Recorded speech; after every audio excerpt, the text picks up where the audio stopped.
Hello everyone. Today I am going to discuss firewalls in networking. In simple words, a firewall is a security system that allows trusted network traffic and blocks untrusted, malicious, or suspicious traffic to protect a computer or network. Think of it as a digital security guard standing at the entrance of a building, checking everyone's identity and purpose before allowing them to enter or leave. Its primary goal is to create a barrier between a trusted internal network, such as your home Wi Fi, and untrusted external networks like the internet. How does a firewall work? Whenever data travels across a network, it is divided into small units called packets. A firewall examines information such as source IP address, destination IP address, port number, protocols such as TCP, UDP, or ICMP, sometimes even application data. Based on predefined security rules, it decides whether to allow, block, log, or monitor the traffic. A hacker attempts to connect to your computer using SSH on port 22.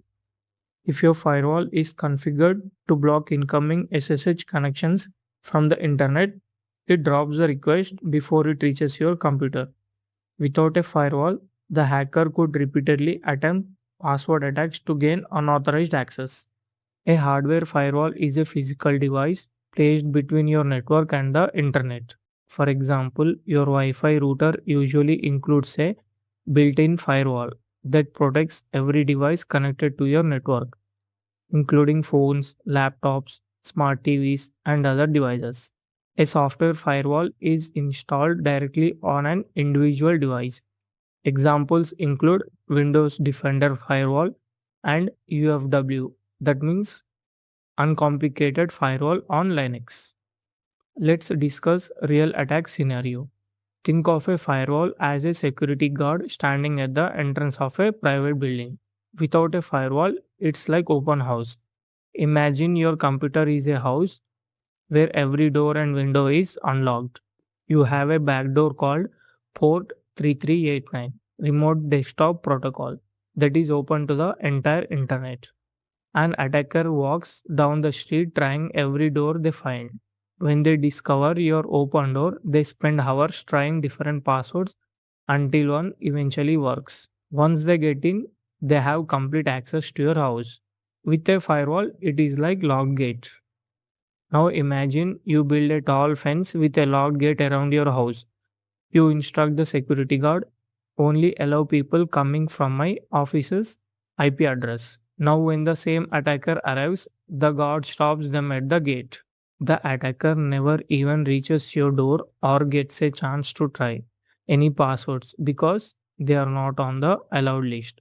Even if your password is weak, the attacker cannot get close enough to attack it.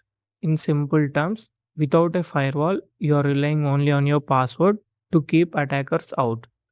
With a firewall, you are hiding the door itself from people you don't trust. It turns your computer from an easy target into a system that attackers may not even discover. Limitations of firewalls. A firewall cannot completely protect against phishing attacks, malicious downloads, stolen passwords, insider threats. For example, if a user manually downloads ransomware from a malicious website, the firewall alone may not stop it. That's why cybersecurity also requires multiple layers of security, including antivirus software, multi factor authentication, MFA, endpoint security, security monitoring, user awareness, and training. A firewall is the first line of defense, not the entire security system. It filters incoming and outgoing network traffic based on security rules. But true cybersecurity requires multi layers working together.